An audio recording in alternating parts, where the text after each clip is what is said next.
Awesome. Well, welcome back to the show. Excited for this one. I feel like Ashton and I have been planning this one for like 6 or 8 months at this point. It feels like it though, anyway. But super excited to have you here. Like I know you're a stud in the industry. You're probably the first one with the cowboy hat on, so that's exciting. I love that. But today we have Ashton Walden, and he actually owns Ashton Walden Turf Services, right? And what's the name of your pest control company? Southwest Pest and Mosquito. Yeah, and you're out of Texas, right? Yes, Lubbock, Texas.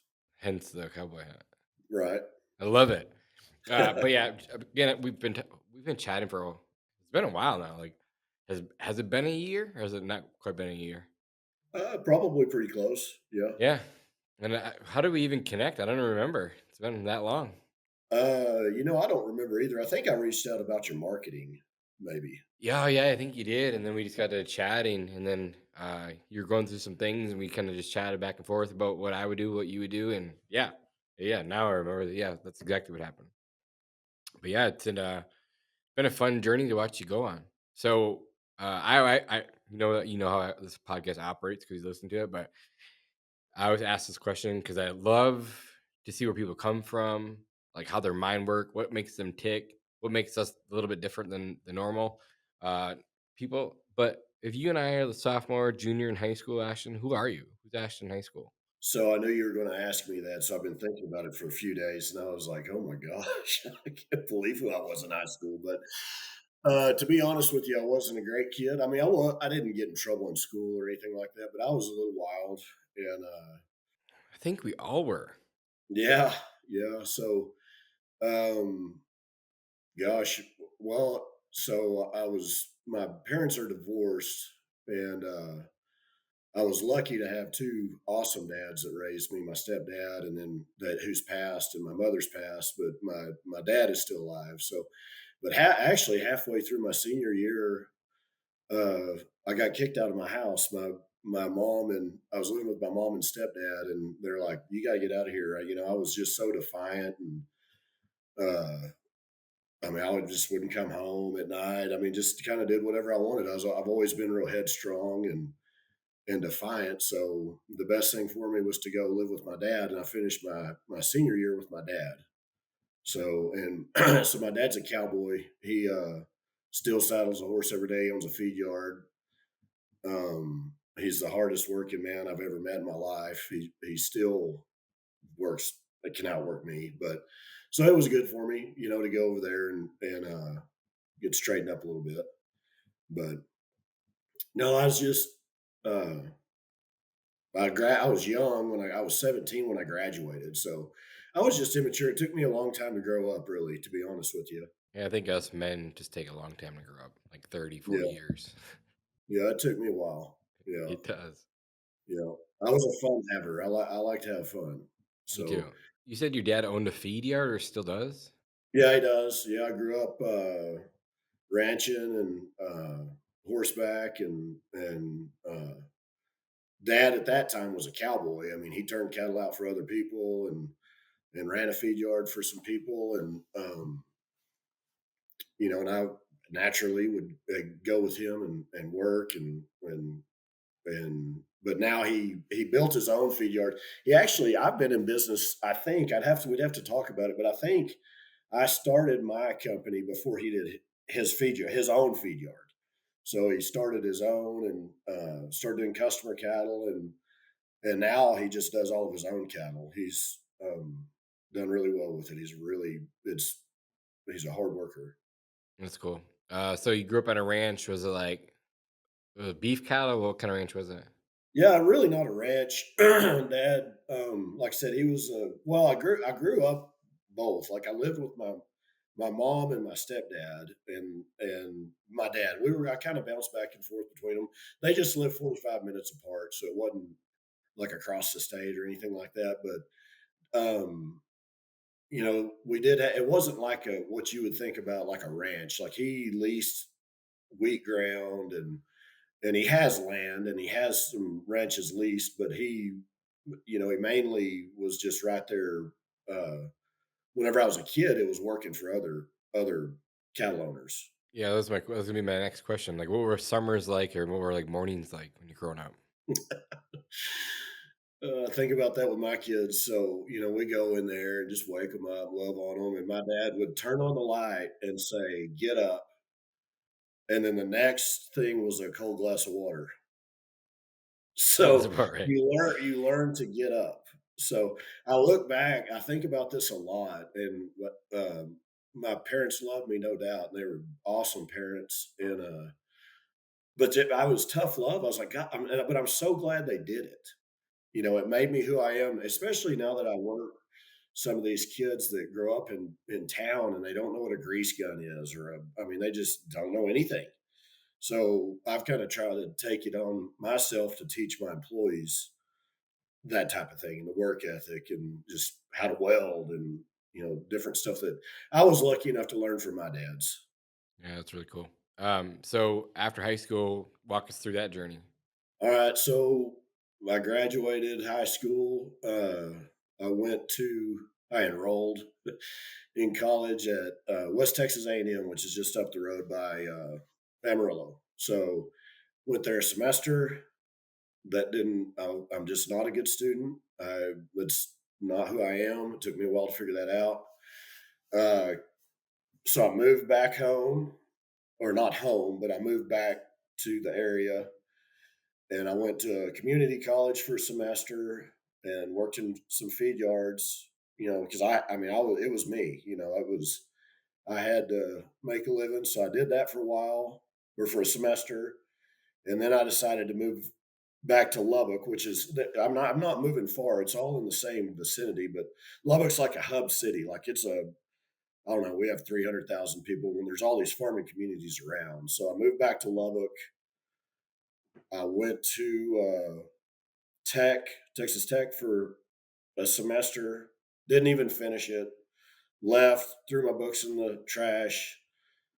I thought that was probably the biggest mistake I'd ever made in my life at the time.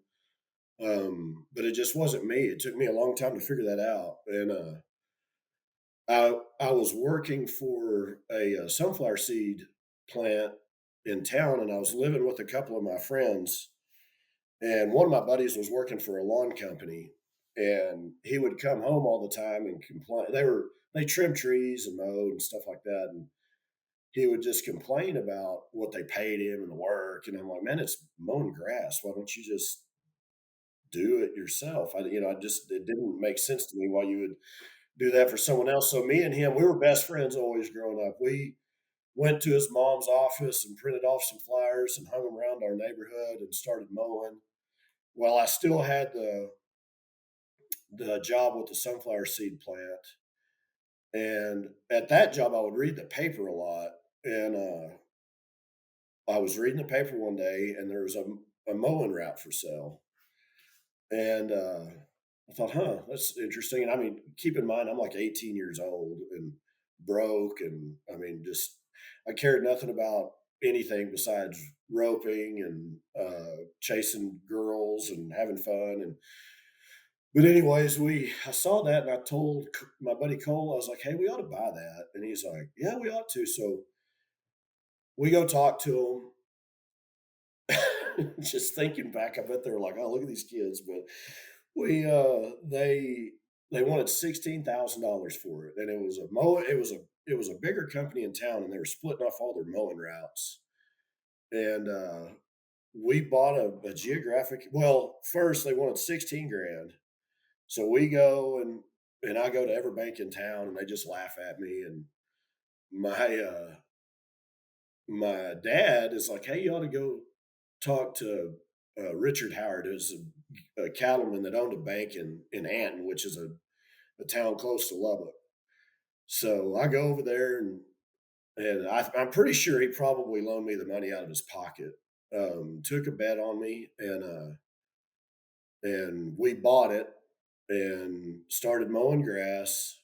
And we did that for a couple of years, and then I wound up buying my partner out. He actually graduated college, got a turf grass degree, and went and worked on some golf courses. And then I hired him back, and then it's just kind of evolved to what it is now. I mean, that's kind of where it started. Are you sick of paying marketing agencies and not getting results? Well, we are hosting the #1 step-by-step class on how to attract and generate sales without paying a marketing agency or having a huge budget. Most lawn care and pest control owners get stuck at a ceiling because they're dealing with outdated systems or relying on guesswork waiting for the phones to ring. Our upcoming class this Thursday provides proven strategies to generate hundreds of leads without a huge budget. We'll show you how to build a predictable system to grow past $1 million.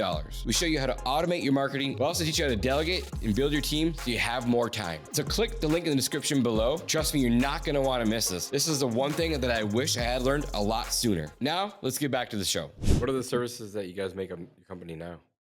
What do you guys do? Now, all we do, we spray lawns. We have a lawn care program where we do the weed control, fertilization, um, deep root feeding on trees, insects on trees, that type of thing. And then the Southwest Pest and Mosquito does general pest control and mosquito. So at what point in the business did you say, I don't want to do this mowing landscape thing anymore? Did you split that off, sell it? Starting off, I mean, I'd kiss my sister if you'd pay me enough. I mean, we landscaped, we would do anything. I mean, and I figured out I was terrible at most things. And this is a pretty good story too. So we hydromulched, And there. yeah, we did a bunch of that, and I got a big federal job. Um, that allowed me to do some, we made some money on it, and after that I sold my mowing to a buddy that we still work for, that has a pretty large maintenance company and landscape company in town. I sold that to him, and then I kept the hydromulch for a few years.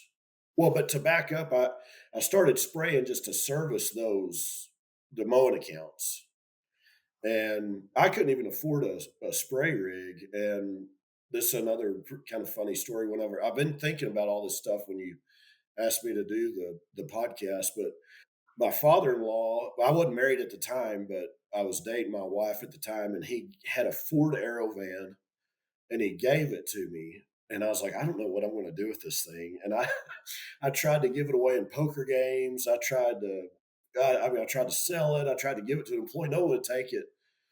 And I'd gone out and sold about 100 accounts, spraying accounts off of my mowing business, and I didn't have any way to service them. So there's a guy, I still use him some here in town. We have an in-house mechanic now, but he does some of our stuff, and he has a repair shop, a spray equipment repair shop here. And his name's Johnny, and he's been around forever. And I went up to him. I said, "Hey, Johnny," he had a 100-gallon Lesco skid sprayer, and I can't remember what he wanted for it, but I was like, "Gosh, I don't have the money." And I said, "Would you trade that van for it?" And he was like, "Heck yeah, I would. My dad needs a van." So we swapped, and that's how I got my first spray rig. So, but anyways, and then it evolved from that. I kind of saw the silver lining with the spraying, so we sold the mowing off to Tommy. How long did it take you after you started doing like fertilizer weed control to see the lining in the wall? I think I always knew it. Even probably before I started doing it. Just the just the labor, I mean, it doesn't take a rocket scientist to figure it out, really. I mean, if I'm gonna send 4 guys with $50,000 worth of equipment to mow a $40 lawn, or spray 1 guy with $10,000 worth of equipment to spray an $80 lawn, Agreed. so My first like mentor, I should say, like first people that I ever met where they were doing fertilization weed control, they told me from day one, don't go cut grass. It's not worth it.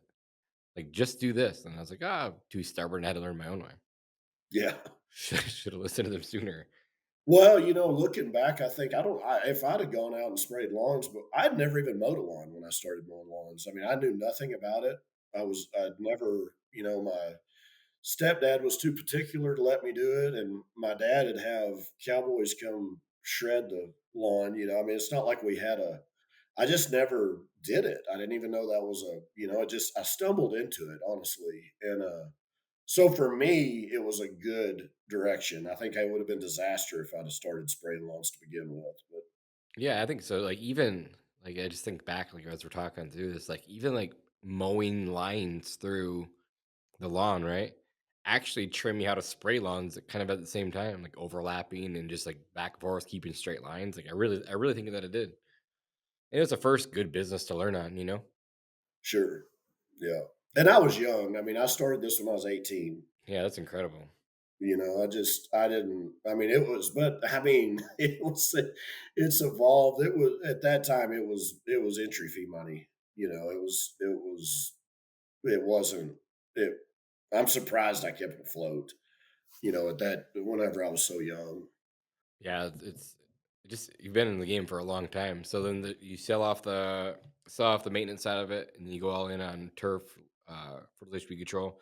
How long you been doing just that now? Then how were you able to scale it to where it is today? Well, and I look back and I wish I'd have wrote things down. I don't know. Um, it's just grown so much. It's crazy. I mean, at one time I lived in a storage building. I mean, I drove a pickup without a back window in it. Now, so when and I don't think about this stuff all the time. It's been a long time since I've thought about it, honestly. But I've probably been seriously. I've got so okay. Here, I can answer that. So I sold the mowing off to Tommy, and then I held on to the hydromulch for a few more years, and I subcontracted that out. And I was like, you know what, I'm done. I'm just going to spray lawns myself. And I did that for about 2 months, and I was bored to death. It's not who I am, and I like to build things. So I hired my first technician, and he has a lot to do with my success. He still works for me. Oh, awesome. How long has he been there? I'm gonna have to text him. I think he's been there about 12 years. Oh, damn. So that That's was awesome. probably about the time that we got serious about it. About spraying. Like we're just gonna focus on this uh and just spray. And like, so this is 12 years ago. So like YouTube is like almost just coming out. Like you watching YouTube videos? Did you reading books? Did you have a mentor? Or you're like, I'm just gonna go hire someone because I'm bored. Oh, that's a good question too. So, like I said, when I sold those 100 accounts, I had like I'm like I don't even know I don't know what to spray on them. But I've got a responsibility, right? So I rodeo and I rope, uh, and it's a tight knit community. And there's a gentleman that lives in a that's he always sprayed lawns. His name's Glenn, and he ropes too. So I knew him from roping, and I called Glenn, and this was before I traded the van for the spray rig. So I called Glenn. I'm like, hey, I've got two guys that help me get started. First, let me back up. I've got a buddy that has a pest control company that he has in town forever, and he was a good friend of my uncle's. And I call Rob, and he still does pest control, and they would spray lawns in the winter when pest control was slow, and then he wouldn't do much in the summer. And I called him and was like, hey, I've got all these lawns to spray, and I don't know how to do it. I was like, can you help me out? And he was like, yeah, I can pull my hose. So I pulled his hose for a while and learned what he knew, and he got me started. Uh, and then to spray my lawns, I called Glenn and said, "Hey, I don't have a spray rig." And he was like, "Well, come help me spray my lawns. I'll let you. You can go spray. You'll take the truck and spray yours, and then you can spray lawns for me." And so I kind of helped Glenn get started, and then or get Glenn helped me get started, and then after that first year, my pest control buddy Rob, he calls me up and he says, "Hey, I'm tired of spraying these lawns. I'm just going to give them to you." So he said, "But I want to have Melanie set them up for you." They call every one of them and say, "Hey, we're coming to spray your pre-emergent or whatever." They didn't really have a program. They would just spray weed control in the weed in the like they would spray once or twice a year. So he gave us all those, and I paid Melanie to set those up the first year, and then we wound up converting those, as many as those we can to a program, and yeah, that's how that went. Yeah, like I think back as we're talking through this, I pulled hose for 2 summers straight at that company that I said that were like my first mentors, and I never got paid $1. I just wanted to learn. I mean, I was filling their trucks, I was cleaning their truck, I was pulling hose with them all summer long. after I was done with work and never got paid a dollar. I just wanted to learn. For 2 summers straight, I did that. And I never asked for anything. I just wanted to learn as much as I possibly could about spraying. Yeah, that's what I did with Rob, and I was really fortunate to have him. I owe him a lot. I really do. That's really cool. So you get all these accounts from Rob, you know, because they're spraying pre-emergent in the winter just to keep their guys busy, basically in the winter months because pest control slows down. Um, you get these accounts, and then how does it scale from there? You have a big operation, so walk us through like the next series of. Oh man, I think of things. I just thought of this. So I remember I printed a piece of paper off, and I was like, "All right, we're going to spray 7 times a year." And these customers that Rob gave me, they may do pre-emergent once, and then they might do it twice. So I had our program listed on a sheet of paper with a checkbox beside it. So I send that out to them. This is before I learned you had to train a customer, right? Yeah, So they were training me. I sent that out, and then I would let them pick what they wanted out of that program. And I mean, I would have people pick 1 and 7, 2 and 4. I mean, it was the biggest disaster. And then finally, I was like, all right, this is what we do, and you're going to do it. And that's what, that's how I started with Rob's customers. I grew it to about, I can't remember. I was just spraying myself. By the time when I hired Doug, I probably had, if I was guessing, 5 to 700 customers. And I remember there's a company in town that used Real Green, and I had ran across one of their invoices, and I was like, "Oh, that looks cool. I want one of those invoices." Um, so I call Real Green. I'm like, "Hey, I need to order some of those invoices," and they're like, "Well, that's not really how it works, right?" And he said, "Hey, Joe's coming down to San Antonio.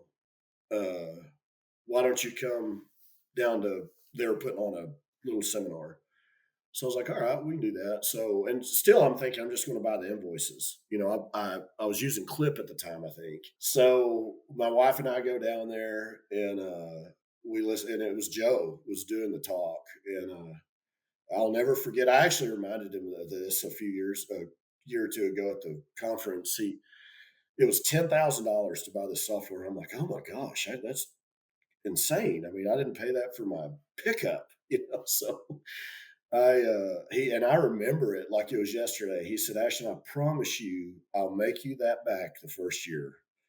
And he invited us to go to the Real Green conference. They flew a guy down, and at that time we were just officing out of the house. And the guy stayed a week and showed us how to use it, and we used it for a little while. And then we went to the Real Green conference. And man, the whole time I'm thinking, "Gosh, I'm a big dog. I spray 500, 700 lawns." And we go, to the meet and greet stuff and get to mingling and talking to people. And they'd ask you about your business. And I'd tell them. And then I'd ask them. And I'm like, oh my God, you spray 2,500 lawns? You can even do that? I had no clue you could even do it. right. I didn't understand the industry. Proximity is power, right? It is, it opened my mind, and it was just lights out after that. I mean, we put the hammer down, and I'm really aggressive. I'm a competitor. I love to win. I like to build things, and we had to look back. God's taking care of us, man. When I look back at at where we've come from, and how blessed we've been, it's just amazing. Really cool. So you put the hammer down. Like, what does that mean to you? What were you doing? What did you do different after you came home from that conference? Like, obviously you got real green, systems got better, made things easier, scheduling got easier, got some cool invoices. But how did you double down? Like, what did you do to really grow this thing? I have people ask me all the time what's made me successful, and I mean, this is going to sound really dumb, but I really do truly believe it that we have always just done what's right. If I tell you something, I promise you, you can write it on the wall. And we've tried to do right by our customers, our employees. We just answer the phone and do what's right. I mean, it's really not a trick. I mean, if we mess up, we fix it. If it doesn't look good, do what we can to make it look good. I mean, seriously, it's that simple. We just created a good brand and by accident, honestly, the name of the company. I mean, my God, that's just I mean, it was lack of creativity, but Yeah. it's just worked. I mean, most people think it's like two people or I don't a law firm. I don't know. So it just God's just taking care of me, man. I really can't explain it any way than that. But we've just tried to do right by him. I mean, so you are the face of the brand. I mean, the company's name is your name. It is, but it's really not, Jonas. Like you think that, but people don't know that. Like I've had several surgeries the last few years. I've been busted up and I've been in physical therapy for gosh, it feels like 3 years. And I go down there, I'm like Norm, I walk in. But when I first went in, I mean, most of the people in there were our customer, but they thought it was like, oh, it's Ashton Walden. Like I didn't realize like that was a person. So it's really not. I'm not involved in the day to day. I have a manager and team leaders and awesome staff. So really, it's not. They don't. If I show up to spray your lawn, they'd probably run me off. I mean, they love their guys, but I think most people don't think it's me. I think they just think it's two people or two last names. I'm really not sure. Yeah, that's actually that I think through. That's pretty cool. I mean, I know you, so it's different because I just assume that people just your name. So, but yeah, I get what you're saying. Do you think that if you ever went to go sell this thing, that the name would affect you at all, just because it's tied around your name, or no? Um, you know, uh, okay, so I'll tell you this. So when Doug and I started, we talked about it, and I was like, and at that time we were going to change the name because I'm like, okay, we're going to scale this. I'm going to change the name, and then I thought, you know what? I'm not going to do that. That's going to hold me to a higher standard because I still do have really the only thing I do now is the first interview, and I will not let them hire someone that I won't put my name on. So that's the reason I didn't change it. But no, I mean, I think it'd be cool to have it nationwide. I mean, but like I said, I mean, Lubbock is a small town and a lot of people do know me, but I mean, 95% of our customers don't know me. They don't, yeah, they just think it's the name. That first hire that you said, that technician, that's a lot of part of your success. What's been his story? What's kind of the journey there? What has he done for you? He is the most loyal, hardworking guy you could ever ask for. So I just thought of this. So, I mean, I'm looking for somebody hard. Like, I cannot find employees. You know how it is when you're starting. It's me. And my wife Whitney would help set the sprays up and do some of the back end stuff. But I was answering phones, giving estimates, spraying the lawns. And I'm like, we've got to hire somebody. We've got to hire somebody. I need a technician. And I think it was a baby shower or something. She goes to with her sister, and Doug's wife is there. And we kind of know them through family friends. And Doug's wife goes up to Whitney and is like, "Hey, do you know anybody that's hiring? Doug's looking for a job." And Whitney's like, no, I can't think of anyone. So they leave, and my sister-in-law tells her, "Hey, Whitney, I think they were asking if Ashton was hiring," and she was like, "Oh my gosh, we are." So we call him back. Doug was a golf pro at a club in Kansas, and he had just moved back to Lubbock. I think he was selling cell phones or something, and we did the interview at a restaurant at lunch. I stop what I was doing, interview him, hire him. He shows up to work the first day in golf shoes. Well, I got a better one Yeah. than that. We hired someone during COVID that showed up with no shoes. Oh, jeez. Yeah. No, I could that one doesn't surprise me. But no, he's a good guy. And we've tried to. I've learned lessons with Doug. I've tried to make Doug be a manager or something like that, and he does. He loves he has the gravy route, man. He probably doesn't drive 5 miles a day. All of his lawns are high end, nice. You know, he knows all of his customers, and that's Doug loves that part of it. So I learned from Doug. Like I used to try to put people the wrong, try to make people do things they didn't want to do, and he's happy. He loves doing what he does. So we leave him as a technician. He's a route manager. He does a lot of our training too. He's a trainer, but and he'll help out. He would do whatever I asked him to do. But we know that Doug loves the actual work, and so we leave him to that. And then which I found very common, like the people that hire their first employee, like they want to make this guy like the manager, the CEO, whatever, right? And it's just typically just not that way, you know. He's a great technician, doesn't have maybe he does have the leadership skills, maybe he just doesn't want to, right? Like you said, he loves what he does. So he had to go hire people around him, hire a leadership team around above him. Was that hard for you at first? Or not really. Was it hard for him or not at all? I think it was harder for me, because it's taken a long time to learn that people are wired different, and different things drive different people.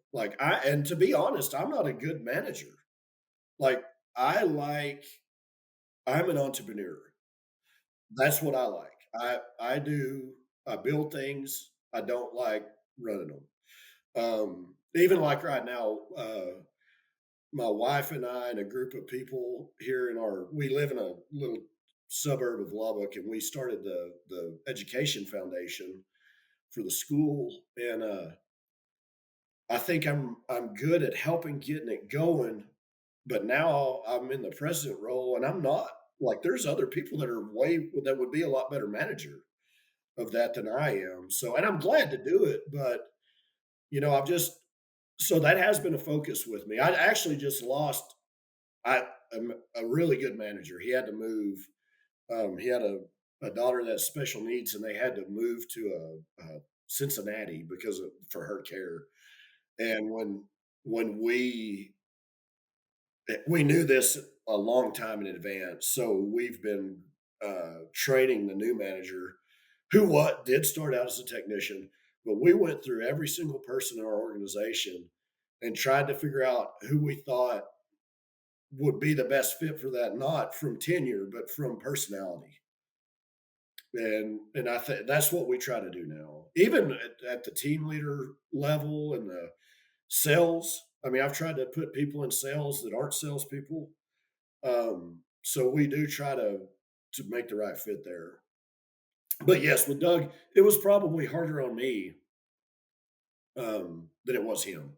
Like all along, I think he just wanted to take care of his lawns. He loves doing it, and he's damn good at it. So why take him away from that? Yeah. And how many trucks do you guys have now? I think we're having another one delivered today, but I think lawn trucks we have 25 ish. It's awesome. And then where does pest control come in the space? Like, Yeah, so where does that start? It's just another one of the times you were bored being an entrepreneur or what? kind of, yeah, to be honest with you, it is. So we started doing mosquito control, and we did that under the turf services business, and we ran that for a few years, and then I decided I wanted to do general pest, and so we peeled the mosquito out and started Southwest Pest. We rolled out general pest last year. Well, it's been about a year. Like it's been about a year. Yeah. And so why the name change? I knew you were going to ask me that. So I don't know how to say this. So because I know you do lawns and pests, and I know a lot of companies do that. I understand that, but part of it, well, there's several different reasons because I thought about this because I knew you were going to ask. Um, One, it's a different business. Sure is. It 100% hands down is. Yes, and so it's a different technician, in my opinion. It's a different like we buy brand new half-ton pickups for that, and then we stick our lawn guys in used vans. You know, we buy nice used vans, but I don't buy new. Um, so there's that. You know, we have the lawn guys being like, well, why don't we get new? Or why does the pest tech have 12 stops and I have 25? You know, and it's just a different business. That's one reason. Um, the other, there's a company in town, and obviously I'm not going to say who it is, and it's not a lawn company, but they do everything under the sun, and I'm sure they do it all great. We've actually used them for one of their services, and they've done a fantastic job. But when I think about that company, it's like, can you really be good at that many different things? Um, I wanted to prove to myself that I could build a pest control company, not a lawn company that does pest control, and not a pest control company that does lawn care. I want a pest control company. Now, obviously, we piggyback and cross market and stuff like that, but that was one reason. Cool. Do they run out of the same office? Do they have separate? Does your sales team CSRs? Do they control both sides of it? Like, what does that look like? Yeah, so I have a girl that I hired, Morgan, and she's another reason I'm successful. My sales girl was going on. It was me and my sales girl and Doug, and well, we had a couple more technicians, I guess, when I hired Morgan. But my sales girl was going on maternity leave, so I hire Morgan and tell her, hey, you know, when Hope comes back, we're probably going to have to cut you loose. And she was probably there about 2 hours. I was like, I am not getting rid of this girl. Like she is a rock star, and so she does a lot of the pest control. She used to do um, lawn care, but she focuses mostly on the. Honestly, she's done the pest control company.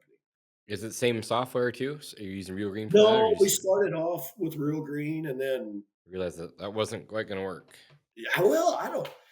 I'm so lawn minded. I'm still figuring out the pest control. Honestly, I haven't pushed the marketing. I've tried not to grow it too fast yet, just because I don't feel like I know what I'm doing, and I'm a perfectionist with it. And if I roll it out, I want to be the best. So I still have a lawn care mentality with it, and we started with Real Green, and then you know everybody says, hey, you got to use field routes, or you know it's more geared towards pest control. So we did wind up switching to field routes. And there's things that I like better about it, I think. I mean, honestly, I don't know it like They're all work wave related, so they're roughly the same. But kind of, yeah. yeah, but I know what you mean. We use field routes for them for pest control. Yeah. What are your thoughts on the two businesses from pest to lawn? I know you said they're different. They're different business. What are your thoughts between them? Like pest control is probably exciting because it's new to you, but what are your thoughts? So lawn care is hard. Yeah, man, you have big equipment. You're trying to kill things, make things green, Dealing with the um, weather, dealing with the weather. It's hard rain or no work. rain, yeah, Yeah. irrigation. There's so many environmental factors. And I thought, man, this pest control is going to be a piece of cake, man. All you do is kill bugs, right? And I'm like, well, what's that bug? I don't know. so, so I have a lot to learn, but I think I'm going to really like the pest control. I really do, just because you know, you either have bugs or you don't, right? With lawn care, I can make your lawn green and you still have dandelions, or I can kill your weeds, but the lawn's not. It's hard. I think it'll be a lot simpler. I like the pest control because you don't have as much of equipment. Um, it seems easier. I'm still green with it. It'll be interesting to have the same conversation in a year and see what you say. I'm actually curious. Like with lawn care, I think like people see like tangible results. Like they have dandelions, and then in a week or two they have no dandelions, and they have green grass. Pest control, they really don't see a whole lot of bugs to begin with sometimes, unless they have a major issue. Mosquitoes may be a little bit different because they can tell a tangible result, but you know when you're going there, like I'm assuming you guys are gonna do like bi-monthly services. I don't know, I'm just guessing. And then over time, like they just don't see bugs anymore. So I'll be curious to see what you think in a year. Well, It's funny you say that because I've already noticed it. Like even the marketing part of it. Like I can go onto a street and spray every lawn and make them all look good, and yours looks bad. You're calling me. Yeah. They're keeping up with the Joneses, right? And it's not like people talk like about their pest control companies to their neighbors. Right. Right. I'm not going to come to your house and say, "Man, you don't have cockroaches anywhere." Yeah. What? Right. So Yeah. uh, the marketing, I think I'm gonna have to figure out. It's different. It's a different cat, but yeah, and you have to hit them when there's a need. And that was my idea with the mosquitoes. Is that's kind of like lawn care. If I go to my friend's house and I'm sitting on the patio watching the game and I don't get bitten by any mosquitoes and I just left mine and got eaten up, I'm going to be like, why don't you have them? So I think you have the peer pressure with that a little more. Um, but it's just funny. I have had one of my buddies sprayed my house forever, and I've never seen a bug until we started spraying it. And I'm like, what? And I don't know if it's because I'm just paying more attention or what, but yeah, it's definitely different. I'm anxious to see. It's a little harder to sell for us right now. Yeah. It takes time, right? With anything else. Get your name out there. It's like right now you just have a marketing issue. Like no one just knows who you are, even though you're cross marketing. You have the clients to do, which is cool. You can upsell them. It'll be interesting to see. Like I know you're going to do well for sure. You're very well known in your area. You got a obviously proven business already, so it just takes time, just like anything else. As an entrepreneur, we always want to go faster. Everything we want faster. Just the good things just take time to build. What are the next 5 years look like for you? Do you know yet? I don't really. The lawn care deal is just on autopilot. Honestly, we have our systems, and we're actually building a new office right now. Oh, really? Yeah, yeah. So I have some guys there today cleaning the floors. We're going to put a coating down in the shop floor, and it's pretty well finished. Um, we'll move this winter. So, Awesome. yeah, Congratulations. yeah. Thanks. We do some real estate stuff. My wife's a realtor, and we've always invested in real estate. We built the office that we're in 18, and now we have it and 6 offices leased right there around, that one. And at first, I bought these lots a few years ago thinking I would build like a satellite, but you can get anywhere in Lubbock in 20 minutes, and I thought it just the logistics.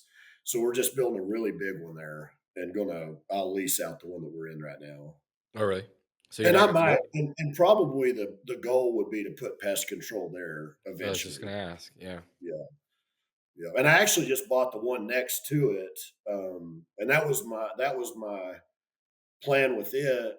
And I was like, we really don't need it right now. I mean, I have 3 pest trucks, and Morgan pretty well handles all the back end stuff, so we'll run it out of the big office right now. That's cool. What is the new office? I'm obviously gonna come there and check this thing out now. I gotta see it. But what is the difference from your old office to your new one? Like, what's the difference there? Did you obviously spend more time laying it out? Oh yeah. So when I built the one that we're in now, everybody's like, "You better build it bigger. You better build it bigger." And I was like, "I'll never outgrow this thing." And 3 years later, I mean, you ought to see it. I mean, my guys have to park both sides of the street all the way down. It's a wreck. Um, so yes, I wish I'd have built. So this office, I actually went to the developers and got them to let me build closer to the property line. So every inch of this property is used. And I bought the when I bought the lot next door. So the the office now or the new office is like 18,000 square feet. So and I've got 2 acres sitting there. So I'm still kind of waiting on the parking to see if I need to take any of the lot next to it in. But yeah, just a lot of things. We're about to start working on the mixing systems. At the one we have now, we just have one big one, and nothing makes you squirm like filling that thing up. So and then we're trying to fill 25 trucks out of one deal. Where now everybody will be split into teams, and we'll have 3 different mixing stations. The team leaders will do the mixing and fill their 7 trucks. Another thing that I learned is We take all those trucks out of this one 16-foot gate. So they're just backed up, waiting to get out in the mornings. So the new office, they pull out and they're on the street. That's cool. So right now, do you have to do staggered starts for all your technicians? They fill in at night. Like walk us through. Now we're getting into the good stuff. Yeah, no, so and this is what I'm good at. I like logistics and efficiencies. We do things a lot different. If you came down, I'm coming you'll down. see. Yeah, I want you to.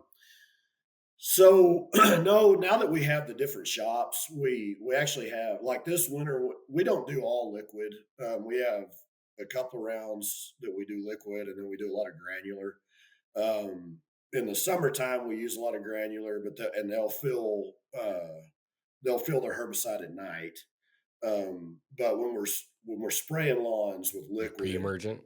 pre-emergent, Yeah. yes, sir. So we have the big mixing station, then we actually have a nurse trailer.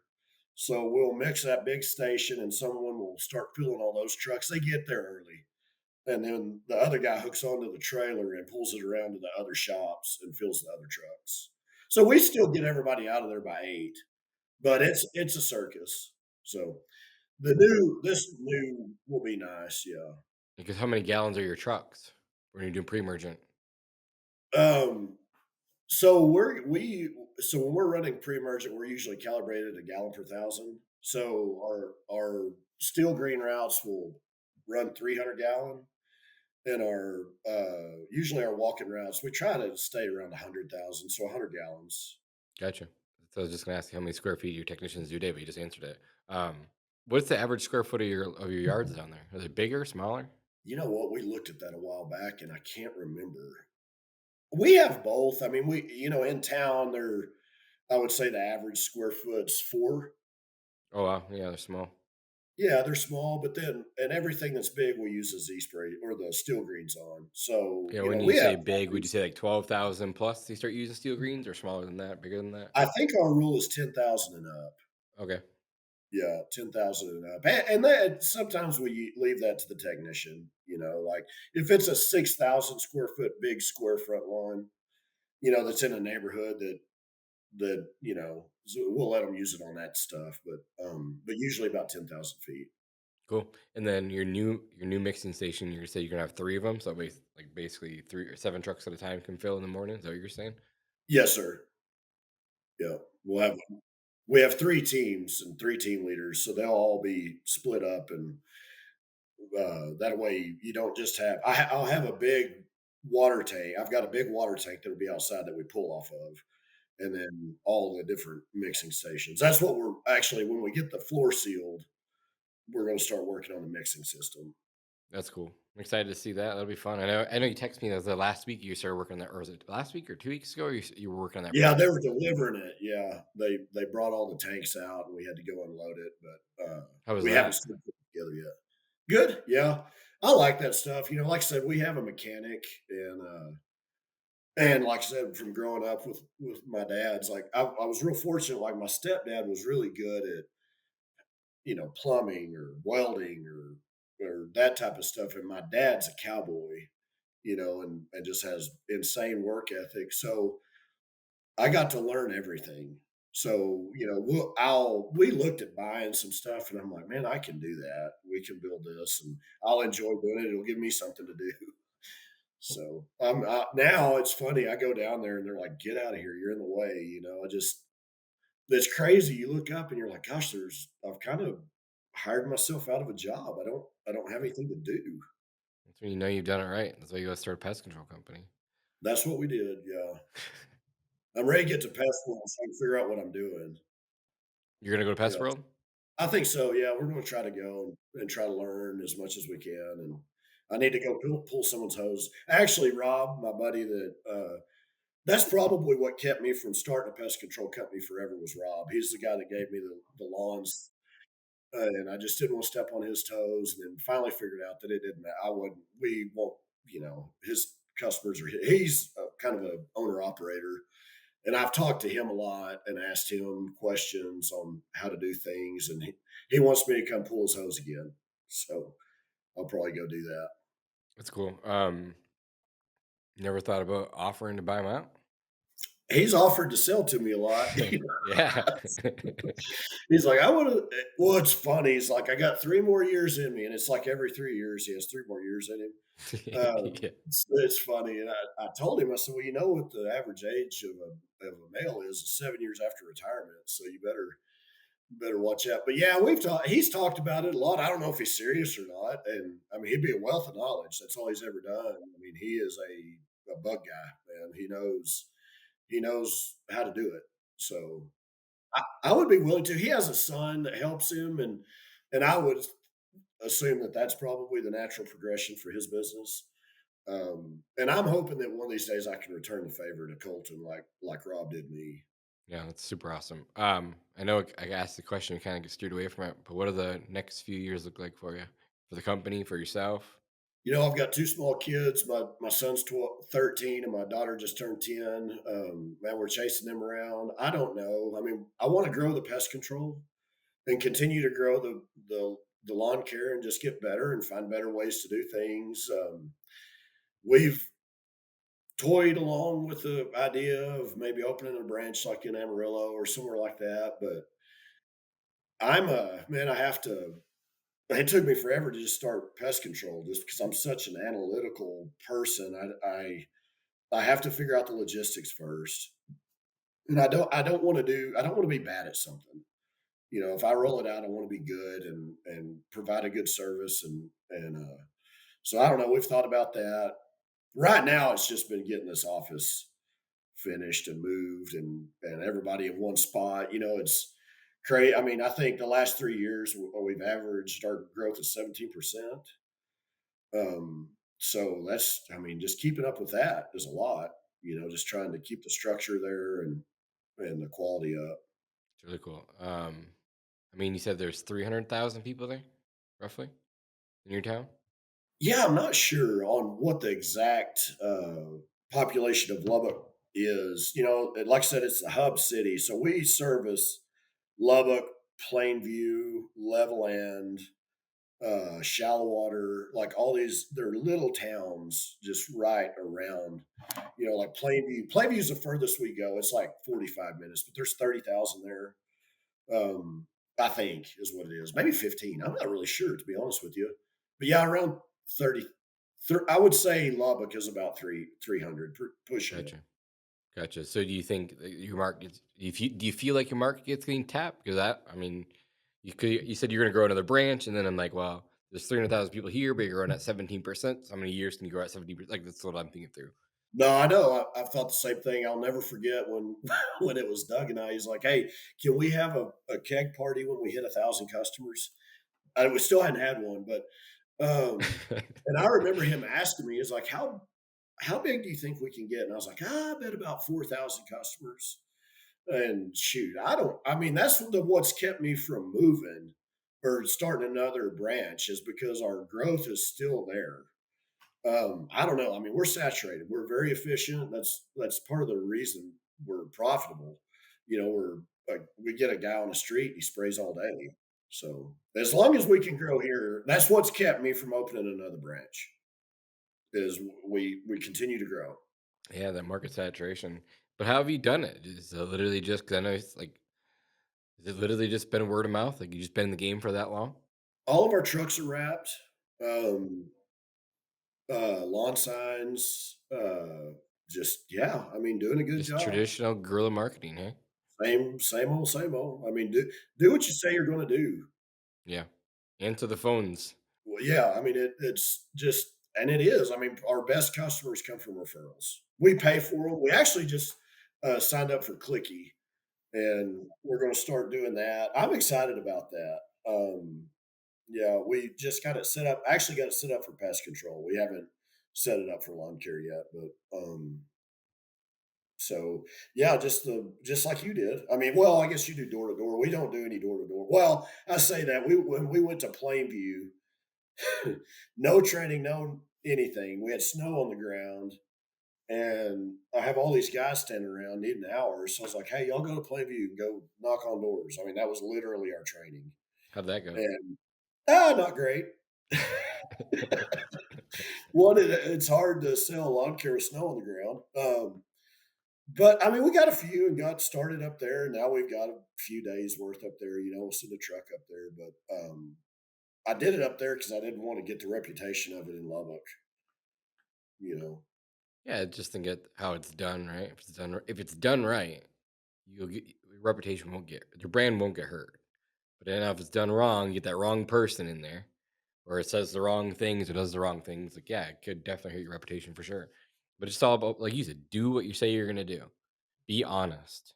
And if your reps are knocking doors and they're being honest, then you're not gonna hurt the brand at all. Like people might get upset that you're just knocking doors in general, but you're always gonna run across Karen here and there. But at the end of the day, like as long as you're being honest and do what you say you're gonna do, it's not gonna hurt your reputation at all. That's my personal thoughts. I've heard you say that a lot, and it's been on my mind.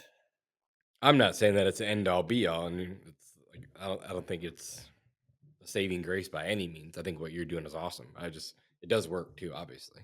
No, for sure.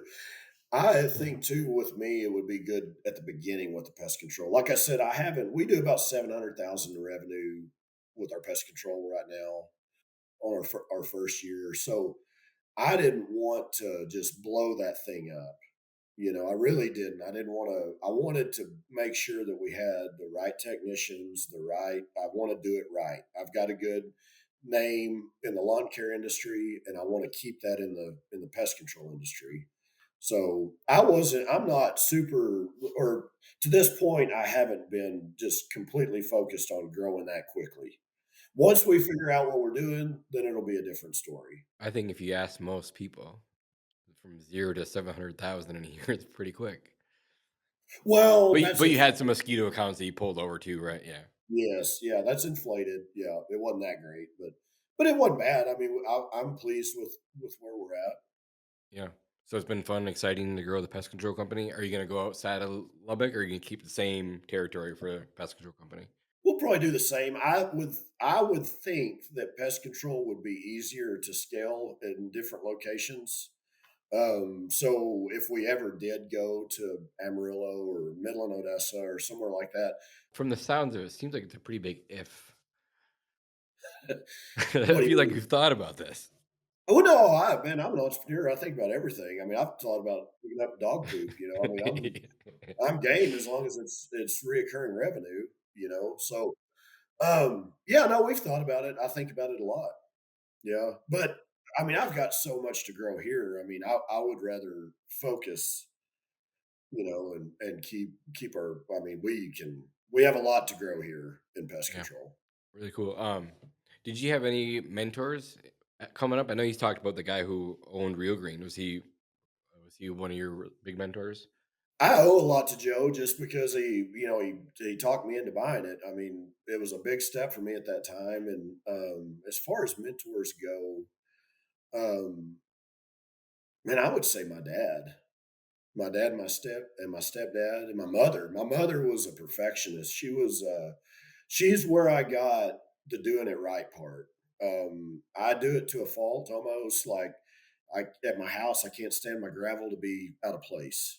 So she was a hairdresser, and I still to this day. She passed, but to this day, people were like, "Oh, I always tried to get into your mom." Like she was everybody. She was the lady when it came to hair, and I think I get that from her as far as the perfectionism. And I'm not perfect at everything, but when I want to build something or do something, I really do try to do it right. So I would say my parents, honestly, are probably my biggest mentors. I get all my work ethic from my dad. Yeah. Um, But for your mom, she's a hairstylist. Was she renting a chair? Was she like oh yeah, entrepreneurial too? Yeah.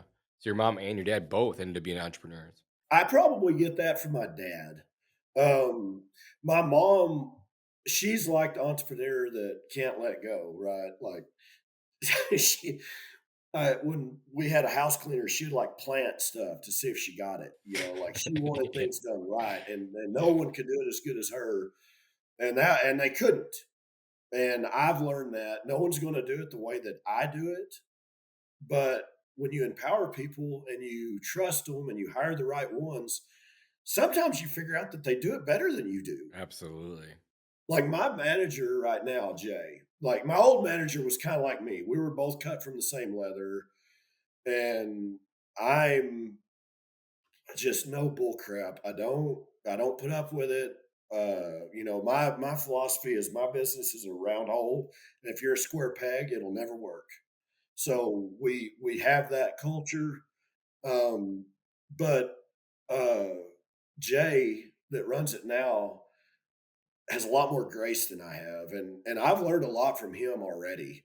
Just like it's okay to give a person a chance sometimes, and he's real big about the way the culture in our company. He's done great for that. Like everybody loves him. He's always in a good mood, and I've had to apologize to him 10 times because of the just I'm so abrupt with him about things, and he's like, man, it don't bother me at all. He's just got he's going to bring things to the table that I can't. So my mom didn't have that part of it. She had a salon and had some chairs, but I don't ever remember anyone being there. It was just she was the highest priced lady in town, but by God, when you left, no one cut your hair, styled your hair like she did. Yeah. You know, And then what made your dad finally start a business after so many years? my dad is about as grassroots as I am. So I said whenever I started my my dad and I started at the same time. Well, we rode pins at the same feed yard at one time.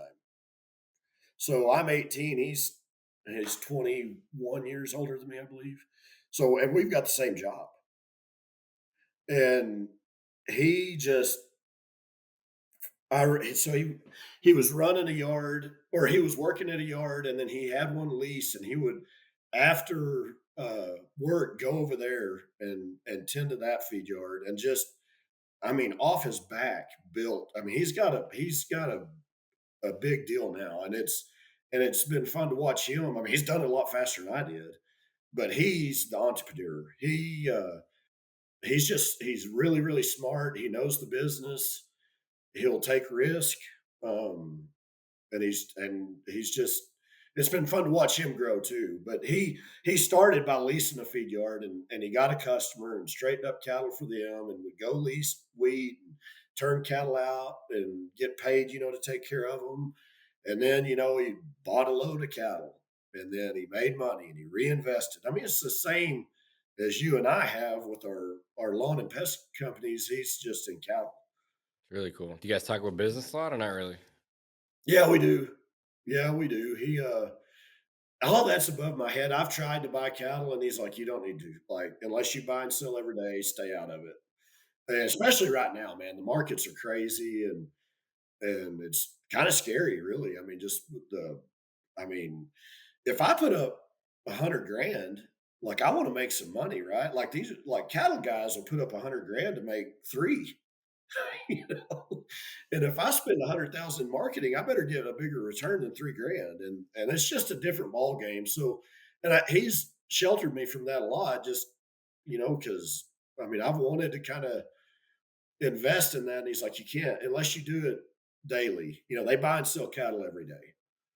So they kind of hedge themselves. But yeah, we talk about it a lot. We talk about, he's done some real estate stuff, and uh, it's fun. I'm lucky to have my family. That's cool. Your kids, you said they're 10 and 12, right? 10 and 13, yeah, they both just had a birthday in September. So I have an anniversary and two birthdays in September. Dang. Well, So, it's easy to remember. It's all the same yeah, month. yeah. Well, my son is September 11th. So he was born on September 11th. He's 13. He's in seventh grade. He's a cowboy. He ropes. He plays football, baseball. He's a tough little guy. And then my daughter is 10. She's in fourth grade. She sings and dances and plays basketball and softball. My wife's a realtor. We got married in '07. She is a lot of the reason I'm successful too. I couldn't. She made me grow up, or gave me the she gave me the incentive to grow up when I started dating her. I love it. I know we're going on over an hour here, so thanks for your time. I'll end with a few questions. One is, and I haven't asked this in a while. But it just came to my head. What are you most proud of? I'm most proud of my family. My I kids, probably my knew the wife. answer before you even said it. So Yeah, no, I love them. That's all we do. My son had a football game in 2 hours away last night, so I enjoy that. We we rodeo and rope, and I used to compete a lot. I don't as much anymore, just because I'm hauling him around everywhere. So it's fun. I love that. I love them. I'm proud of my employees. I mean, from my last hire technician to all of them. I mean, I'm just lucky, man. I'm blessed, and God's taking care of me. My wife, my family, but I would say my family is probably what I'm most proud of. that's awesome. I love it. I think we're gonna end on that. That's just you're just a good dude. You're a good person, good family guy, just a good entrepreneur. I appreciate you being here with us today, sharing your insight. It's been fun to watch you grow over the last year. It's been awesome to get to know you more personal level. I'll get to see you at Pest Control, which is really cool. Yeah, yeah, I look forward to that. Yeah, I'm looking forward to that. We've never been, but I know a lot of going to those things have really helped me. Like I said earlier, if I'd never gone to the first Real Green conference, I would have no idea I could spray 10,000 lawns. Yeah, and that's just it. Like you have, like the conferences are great. Get to learn, get like CEU credits, things like that, whatever. But it's more about the relationships that you build outside that. You can just send up one text message with an issue, like, oh yeah, it's easiest. I'll do this. Like that's what it's about for me. Like finding that one golden nugget too. Like every conference that I Mhm. go to, like one golden nugget is all I'm looking for. That's what I try to do. Whether and that could be a person. Yes. I agree with that because if you go to them, you can get really overwhelmed because there's so much information coming at you, and that's kind of always been our goal too. Is let's take away, really we'll go there with something in mind. Usually, I'll take Morgan and Whitney will go too, but we try to think of what we're after and then and like you said, get one thing because you can get overwhelmed at them. Yeah, I agree. Yeah, and then we'll have to definitely plan a time, maybe even this winter when it's cold up here and you guys are spraying pre-emergent down there to come check things out, do some videos, and just hang out. Yeah, we love it, man. It's nice. Like I'm like, golly, this is like a plastic surgeon's office, not a lawn care office.